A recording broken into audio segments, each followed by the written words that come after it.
Alright guys, Murphs here, and today I want to do another little comparison for you.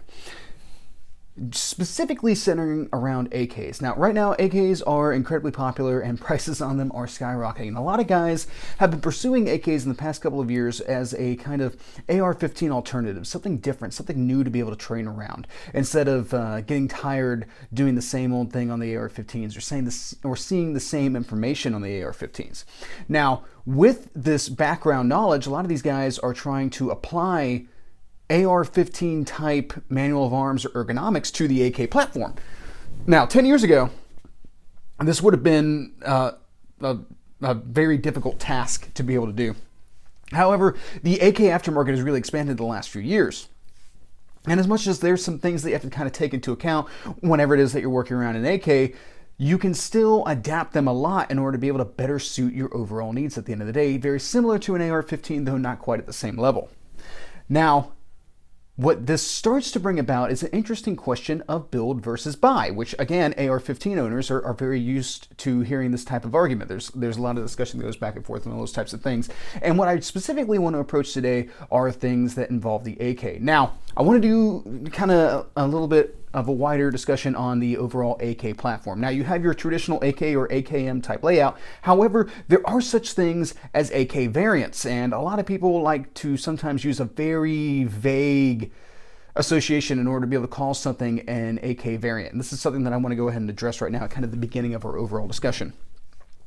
So some people pretty much call anything that chambers in 7.62 by 3.9 an AK variant. I consider that to be very silly because at that point the Ruger Mini 13 or Mini 30, excuse me, has just become a AK variant. And that's really pushing the similarity there. That's entirely too far. I can't necessarily support that.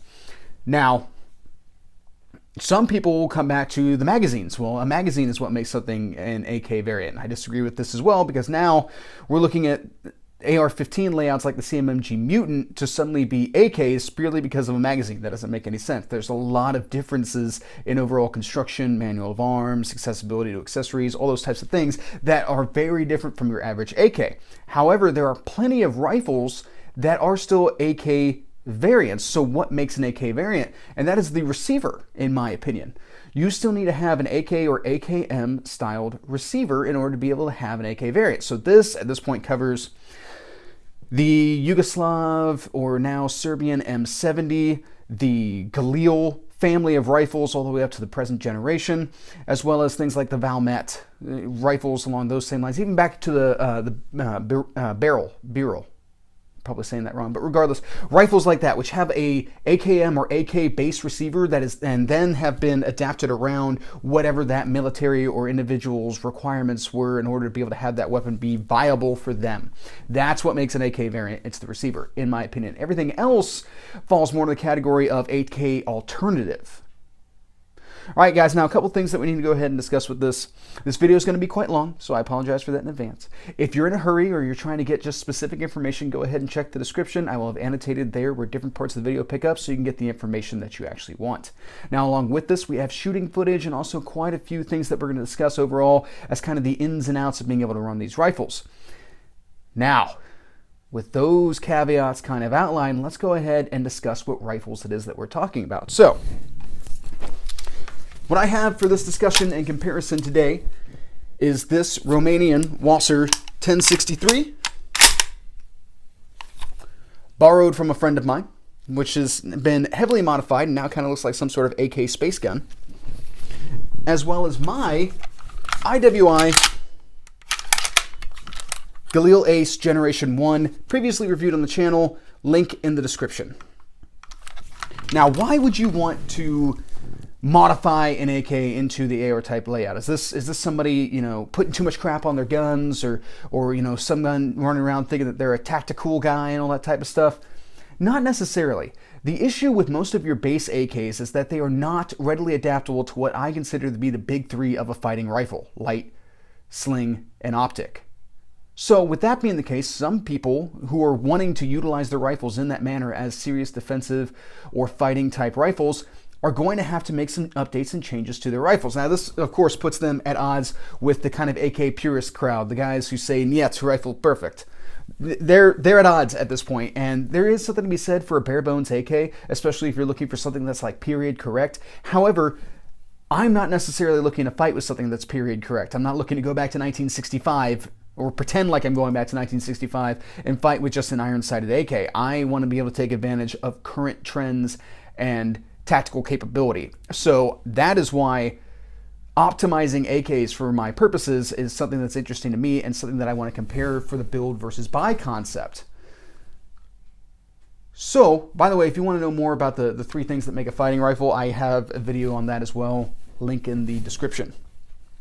All right, now, in order to be able to compare these rifles, I'm going to try to move them into a spot where you can view them more readily. In order to be able to compare these rifles, we are going to have to start off first with cost, because regardless of whether or not you like it, cost is a major motivating factor in all things. If you can't afford it, it doesn't matter. And if you can't figure out a way to be able to find a suitable substitute that works for you, it doesn't matter. So, this rifle, the Galil Ace Gen 1, which is now no longer being imported into the US, was originally purchased by me for about $1,500, which is a pretty good price at the time. Now, we are going to have to talk quite a bit about the Galil Ace Gen 2 because that is what's presently being imported in the United States. That rifle, MSRP is right now on IWI's website for $1,899. I think street price is coming closer to somewhere between just under $1,600 to right around $1,800. All right, now then, comparing just what it is that we have in front of us right now, I have this rifle that I picked up for a base price of about $1,500, and then with the light and optic for prices that I actually paid, we're coming in at about $1,900 overall. Now, of course, I got this used, and it's not exactly the newest and flashiest of Aimpoints, so if you went something along those lines, you would see your costs increase beyond the $2,000 mark. Now, this WASR 10 63 was originally purchased with not all of this stuff on it for about $500. And I'm actually a little upset about this rifle because I helped my buddy find this gun. I tracked it down for him, talked him into getting it, and even let 2 others slip through my fingers at about the same time period. And now you can't even begin to touch these rifles for $500. So there's that. That's super exciting. So $500 base cost, and then with these add-ons, it comes out to about $800 in additional pieces and parts. So we're talking about a $1,300 base rifle. That's not so bad. However, something to keep in mind, current production or current import WASRs are running for about $1,000, and those have the cheapest of black furniture on them, black plastic furniture. It is so thin, it looks completely useless. I would immediately, as soon as I got one home, if I bought one right now, strip off all that furniture and order new stuff. And I think Century Arms is doing that because they expect people to do that anyway. However, for $1,000, I would expect somewhat good furniture. It's enough to get you to the range, but if you heated it up at all, you would have that plastic stuff boiling off of there. So, with the add-ons and the new cost of these rifles, you'd be looking at closer to $1,800. So with that being the case, now what we really have to discuss is what are we getting for our money? What type of capability or adaptability are we getting out of these rifles for the amount of money that we are paying in order to be able to better understand whether or not we should build or buy? All right, so right off the bat, let's talk about muzzle devices. So, on this WASR 1063, we have a VG6 muzzle brake at the end of our 16-inch barrel. Whereas on this Galil Ace, we have a birdcage flash hider. And we'll talk about this stuff more as we move along. Now, both of these have 16-inch barrels. They are cold hammer forged and chrome lined. They're excellent barrels. There's some discussion about accuracy aspects of chrome lined barrels, but I don't really think it necessarily applies in this case here today. Now, as you can see, we have the standard kind of original AK style of front sight here. This is adjustable for windage and elevation, all those types of things, and then your distance shooting adjustment is done off of your rear sight. With this rail removed, you can see your iron sights. Whereas this rifle has the sling out of the way, has a gas block front sight combination.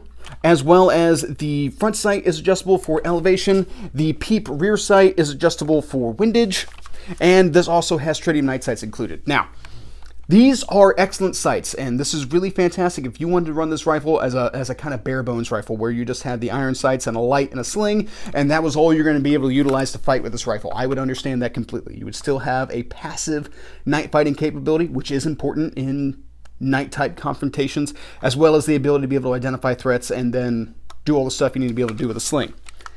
However, on the new Generation 2 rifles, iron sights are completely omitted. So I don't necessarily think that's a bad thing. Most people are not really using iron sights as their primary sighting system anymore. They're attaching optics and all that kind of stuff. So it kind of makes sense to treat it like a lot of new production AR-15s where they just forego putting sights on because you're going to put whatever it is that you want on it to begin with, and you're probably not necessarily going to choose tritium night sights for that. But maybe you do. Who knows? Not necessarily telling you what to choose as much as identifying that this is a difference that we have going on here. All right, now as you can see, this forend has been replaced with a key mod full-length rail, which is quite nice, and we'll talk about this a little bit more as we go. Now, also, the owner presently does not have a light attached to this rifle. He took it off of this to put it on to another project that he's got going on right now. This rifle presently does not figure too high in his defensive type mindset, so he's got the light tasked out on another rifle that is. Now, on this Generation 1 Galil Ace, we have kind of a short quad rail type setup. Underneath these rail covers are the actual Picatinny rail sections, as well as some heat shielding. Now, this is on the Generation 1. On the Generation 2, you have a full-length key mod, or excuse me, M-lock rail, which is quite nice, if I'm being completely honest. But for right now, we have this discussion going on here with this rifle. All right, now, of course, both of these are outfitted with slings. This one's running a Magpul sling. This sling is presently run off of the original sling swivels, which can be accessed through this handguard. We'll talk about that more as we go along. Now, coming back to optics mounts. So this WASR 10 is set up off of the side rail mount for AKs. Now, this is a topic of discussion here. This is a Midwest Industries mount, by the way, with a Vortex Crossfire 2, before I forget. Now, in AKs, one of the difficulties is getting optics mounts. Now, as a part of that, the overall question is a stable optics mounting surface. So, you know, on AR-15 stuff like that, we would go with the top rail, and that's where we would mount our optics. And that is because that is a single forged piece, or that is one piece construction. There's nothing that's like riveted together or screwed together or anything like that. That's not necessarily the case in AKs. On AKs, your top cover is generally kind of loose. So that means that on AKs that have built-in optics mounts, they're generally running off of the lower part of the receiver, which is the more stable portion. Now, of course, this is an AKM. You don't necessarily have the most rigid of receivers whenever we're discussing AKMs. And that is because we're talking about stampings and all that kind of stuff. So there's not a lot of strength. If you ever look at an AK, a stamped AK, especially shooting in slow motion, it's going to look like somebody just shook a bowl of Jello. It's just everything's moving all over the place and all that kind of stuff. But it is still the most stable option available. Now, the top cover, on the other hand, is a terrible location, in my own opinion, to be able to mount an optic. Now, there are plenty of options out there for doing so. However, you got to keep in mind that rattle that you're going to inherently have in these top covers. There are ways to secure them, there are ways to make them more rigid, but for most of your AK or AKM pattern rifles, you don't necessarily have those right off the bat. Now, this causes some people to move to either removing the rear sight or going to a railed gas tube, which are options as well. The Ultimac is an excellent optics mounting rail. It is far more secure than I ever thought it would actually be. And from what I understand, I haven't been able to test it out fully myself, but from what I understand, it does not necessarily cook optics like you might be concerned it can. That's just what I've heard from users who are working with it. Now, you will note that on this setup, I do have an optic mounted to the top cover. Why is that, Murph? We just had this whole long conversation about how the top cover is not necessarily the best place to mount an optic. Now, originally when this rifle came out, Larry Vickers did a video on it, and he got slow-mo video of this thing firing, and he talked a lot of trash on this top rail cover, saying that it was not secure enough in order to be able to have a reliable, repeatable zero for your optic. I don't know if IWI made some sort of adjustment to the rifle after that. I have had no issues with this. Now, something that I'll notice is this is a very firm top cover. It is very difficult to take off. A lot of times I wind up having to palm strike it in order to be able to get off of there for cleaning. In the years that I've had this optic mounted on here, I've had no issue with repeatable zero. Every time it has come back to exactly where it's supposed to go. I've had more issues with, different lots of ammunition or different types of ammunition having maybe a slightly different point of impact, but it's all pretty close to where the rifle's actually zeroed at. I've never truly lost zero with this optics mount. Now, if you wanted to, you could move to the railed gas block, which dovetails into the receiver and is supposedly supposed to be a really secure method of mounting it.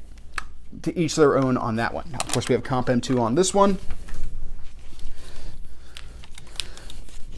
All right, so let's go ahead real quick. Let's talk about charging handles. So, of course, we have a right side charging handle on this rifle and a left side charging handle on this rifle. Now, it's not infrequent to see people take their AKs and modify them over to the left side charging handle. However, when they do that, they wind up with a big hole in the side of the receiver, and it allows for the ingress of foreign material. IWI got around that by including this spring-loaded gate on the side that moves around the charging handle as it cycles back and forth during firing. These are, of course, both reciprocating charging handles on these rifles, and we'll talk about that more here in just a little bit. Now, going from there, let's go ahead and talk about safeties. So on the IWI Galil ACE, we have both the lever type safety as well as a thumb operated safety right here. Now, what I find most often with this is that I have to set up with my thumb on the fire. I find that to be a very effective way to be able to get the weapon into action. However, whenever I'm coming back to safe, I prefer to sweep up and operate the safety that way on this particular rifle. I just found it's kind of difficult to get my thumb in there to be able to properly bring the weapon back to safe, so I just prefer to go ahead and kind of karate chop that thing up into where it needs to go.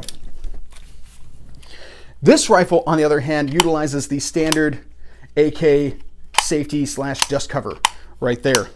So in order to be able to run this without some sort of like Krebs safety lever or anything like that, that can go right here to help you kind of just move your trigger finger in order to be able to place the weapon on safe, you have to kind of stack up on it and then rotate your hand onto the pistol grip coming down off of the safety. Now, that is a very natural direction to go. However, I dislike having to pursue building my grip. I would much prefer a manual of arms that has me already stacked up on the grip, ready to go. Now, I can kind of reach this with my pointer finger, and then I'm back on it, but it's not nearly as dependable of a contact surface as if I use my whole hand.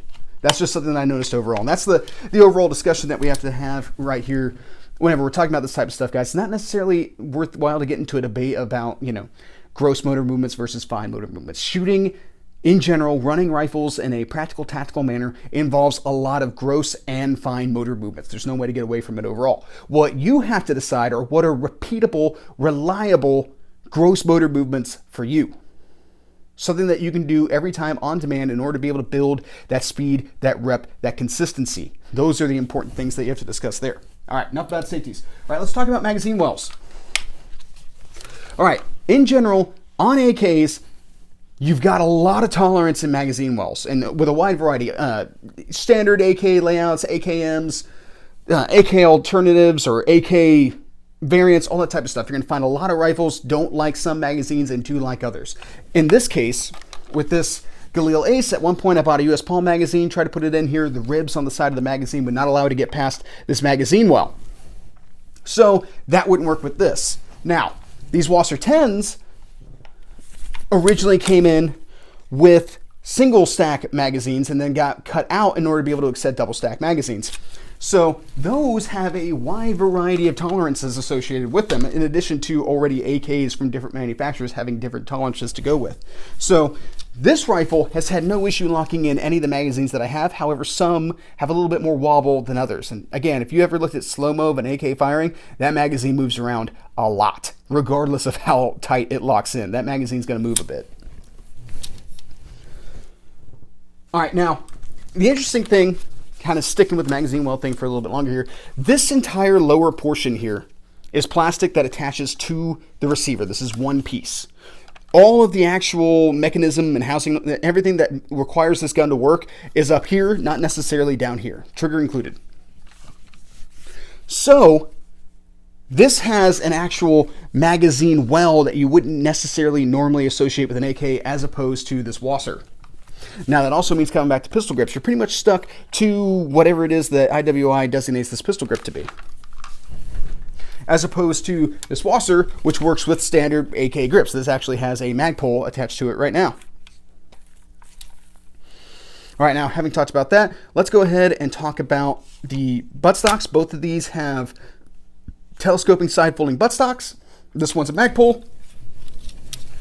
This one is whatever IWI calls this.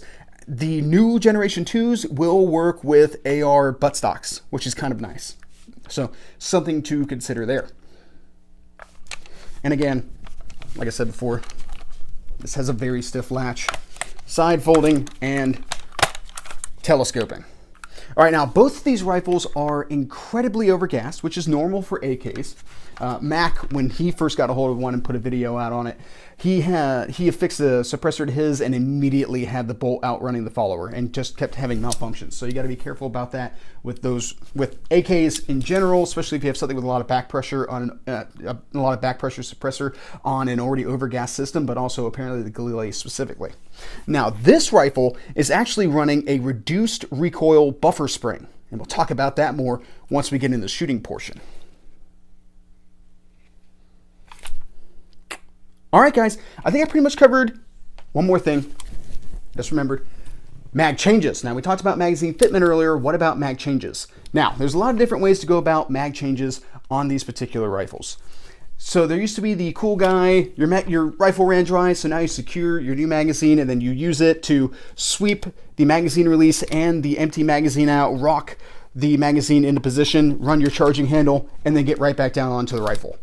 That is a method. However, I have never been able to necessarily successfully and consistently utilize that method, especially if you have these smaller magazine releases here.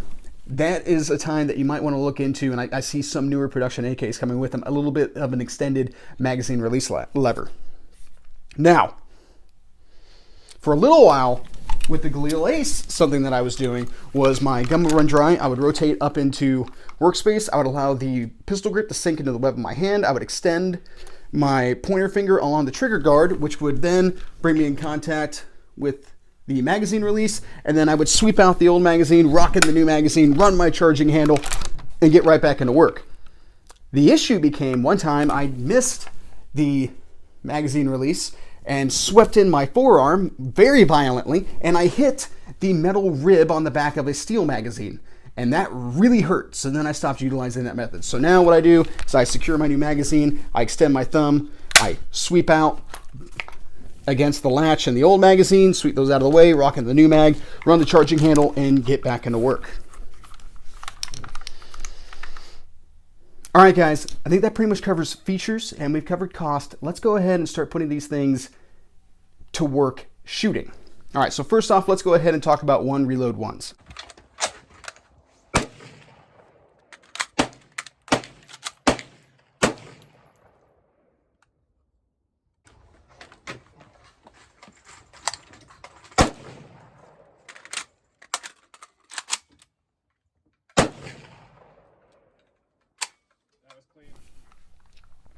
All right, guys, now, of course, we've already talked about the magazine fitment type aspects of it. Now let's talk about running the charging handle a little bit. So, one of the things that I like about the Galil Ace is that I have this offside charging handle. So it allows me, as I'm conducting reloads off the shoulder, to still be able to observe everything it is that I'm doing while also remaining threat oriented, and I'm working within a certain amount of my own spatial awareness. And I've talked about this type of thing before. The closer you work into the body, the better you're working into your spatial awareness. You're better able to operate these things without too much trouble, without kind of working in the ethos. However, with this rifle having the offside charging handle, I have to either come underneath the rifle and run the charging handle, or rotate over. It's a little bit easier to do when you have the sling on, but or rotate over and then run my charging handle from the top. Either option is acceptable. One involves a lot more manipulations, and that's rolling the rifle over. However, whenever you go underneath, you're not necessarily able to see what it is that you're doing. So you wind up having to come up with touch points in order to be able to operate that consistently. You're working away from spatial awareness. It's just something that I've observed in training a lot with these rifles here recently. Now, in addition to that, this is stuff that I don't have footage for. I actually took this Galil Ace to a rifle course here lately, and for that course, I knew we were going to be doing a lot of one reload ones. That was going to be like a solid hour to an hour and a half of the overall allotted time for the course. So, came out there, I brought a couple magazines. One of the magazines I had did not really want to lock into the receiver for some reason. It was something about, I don't know if it was user error with the angle that I was coming in at, but I just could not get it to lock in. So I would use that to establish, that would be the empty magazine to establish the drill. Already have loaded round, put it in an empty mag, have my fresh mag ready to go.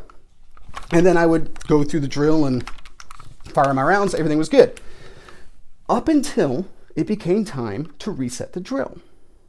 In which case, I wound up struggling trying to get that magazine to lock, which became a real pain because I'm spending more time with this rifle in a less than comfortable position trying to get the magazine to work. It actually became really exhausting to my shoulder. So before too long, my overall battery life and all that kind of stuff is kind of getting exhausted just trying to set up the drill, let alone running the drill. So that was something that I noticed with this particular setup, and we'll talk about some conclusions coming from that later on. All right, guys, that was one reload ones. Now, let's go ahead and talk about shoulder transitions.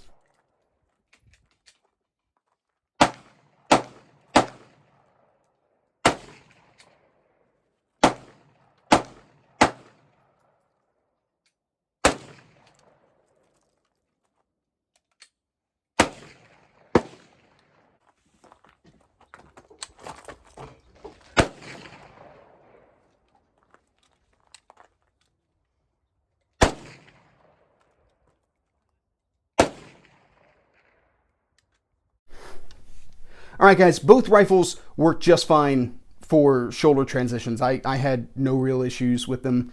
They transferred in a manner that you would expect them to and all that kind of stuff. But I did have one complaint, and that is the sling on this particular rifle.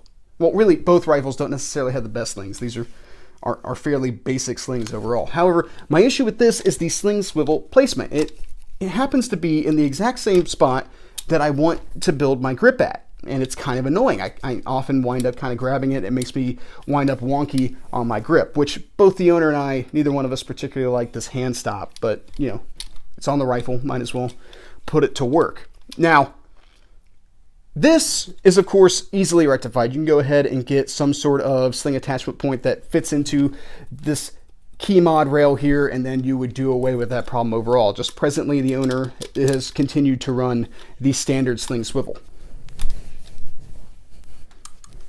It's not necessarily something I noticed to be an issue with this rifle with how I have this BCM angled grip setup, which I do kind of like running it like this. It just makes me feel like I get a little bit of extra gripping area off the rifle without burning my fingies.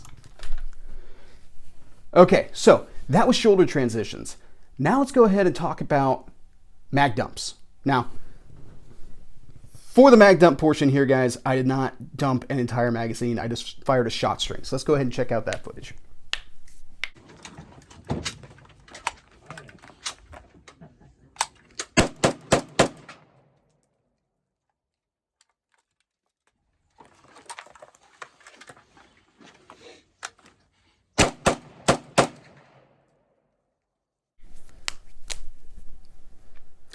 All right, guys, so a couple things that we can talk about with this. First off, it was a lot easier to keep this rifle on target than it was this rifle. Kind of faked you out a little bit there. And I immediately come back to this muzzle brake as well as the reduced recoil spring. I found it very easy to be able to keep those shot times those splits fairly close together and really drive this rifle into the target. I think a lot of that also has to do with how I'm able to reach out long and really push the rifle as I need to. This, on the other hand, in order to drive the rifle, I really kind of hate this sling.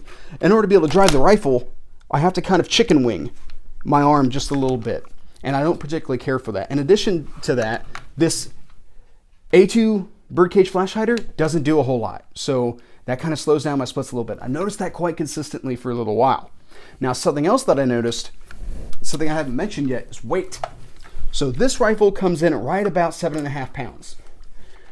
This rifle comes in at around 9.5, maybe a little bit more.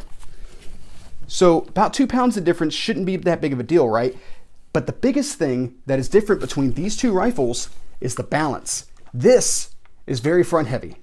This is a little bit more evenly balanced. Now, some of this might have to do with this HLX from Streamlight light laser combination that I have mounted on the rifle. It is quite a large light, so that is almost assuredly working against me. But I think in general, even without that, I don't have as much back here to help counterweight or counterbalance what's going on out at the front. And that's another thing that I noticed not only out on the range shooting these two rifles, but also in the course that I took this to.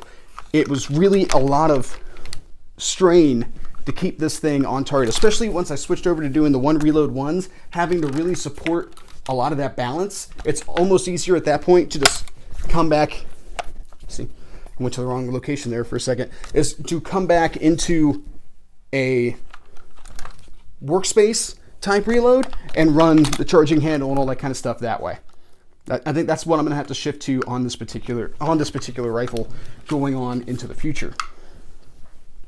All right, guys. So that was how they worked on mag dumps. Now let's go ahead and put it on the barrier and talk about these two rifles.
All right, honestly, guys, I saw no big difference between these two rifles on the barrier.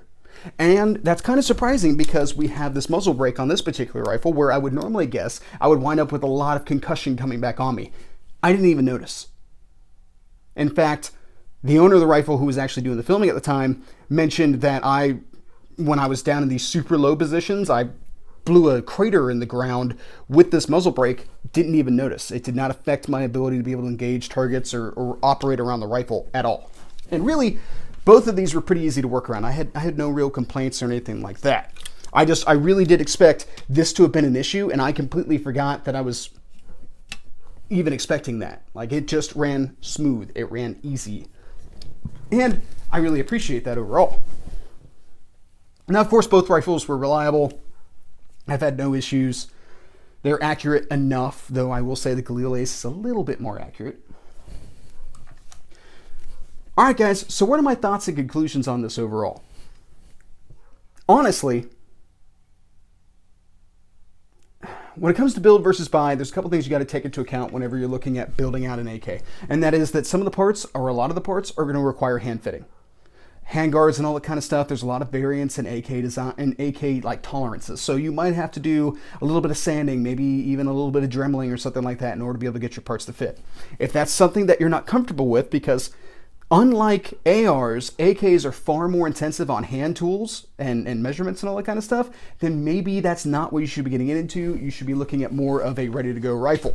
Now, in addition to that, depending on what rifle it is that you get, you might really wind up in quite a cost deficit, especially if you're looking at some of the offerings from like Kalashnikov USA, which are pretty expensive to begin with, and then you want to add $800 in pieces and parts in order to be able to get them to where it is that you want them. Now, of course, there are cheaper options, and the market is constantly in a state of change. So right now, prices that we're talking about may not be the same prices, better or worse, that we're talking about in the next year. So keep that in mind as well. Ultimately, I don't think you can go wrong with build or buy. Build gives you a little bit more opportunity to be able to pick the pieces and parts that you want and grow with a rifle, which is something that I frequently advocate for whenever somebody's talking about building around a rifle. Get a base model, and then as you learn things, make adjustments. As you take courses, go to competitions, whatever it is, as you work around the rifle, discover things that you want to change about it in order to be able to grow with the rifle. However, that's not to say that you can't modify something like this in order to be able to get it to where it is that you want it as well. So for myself, I foresee in the not so distant future there being some changes to this rifle. Specifically, I might actually have to break character and get a muzzle brake. I'm also considering cutting away a lot of this magazine well, which is actually very commonly done, in order to be able to get more reliable fitment with a wider variety of magazines, so I'm not magazine limited when I don't want to be. Those are just some of the options that I'm looking at changing up about this particular rifle in order to make it more viable of a use for me in the future. All right, guys, I hope you found this comparison helpful. It may not necessarily be a question that you thought to ask as much as maybe some things to be able to muse on. I'm not trying to tell you what you should or shouldn't do. I want to give you data in order to be able to make your own informed decision so that you can put together a system that works well for you. All right, so with that pretty much being it, all I got left now are channel updates. All right, so just so you guys know, Murph's Law is now on Facebook with the Murph's Law official firearms channel. So if you guys liked this content, or if you like some of the other stuff that I've done and you want to have an opportunity to be able to get either better access to me or be able to get involved in a community of like-minded people, have discussions, talk about different equipment, gear, thought processes, all those types of things, check out the link in the description to the channel. We'd love to have you there, to the Facebook page. We'd love to have you there. All right, guys, that's pretty much what I got. Have a good day.